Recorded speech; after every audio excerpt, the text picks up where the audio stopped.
Tulo man akong singot. Nakita. Hi guys, this is Joe and Joe once again, and please don't forget to click the subscribe button and hit that bell button for more upcoming videos.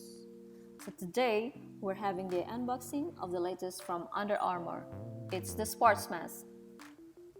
Let's open it and see what we have.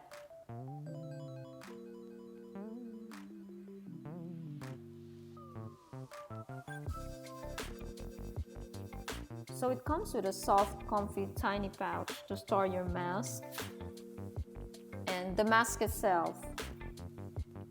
It has stretchy ear loops and a pretty tiny logo printed on the left side.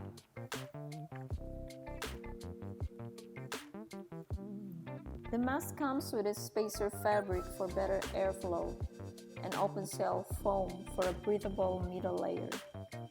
The mask has iso-chill capability. It helps disperse body heat to provide cooling power. With a unique V shape and its bendable nose bridge, I could say I am pretty much comfortable with it.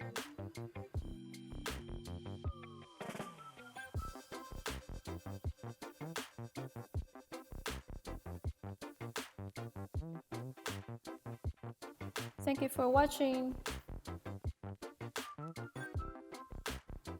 This guy doesn't look impressed though.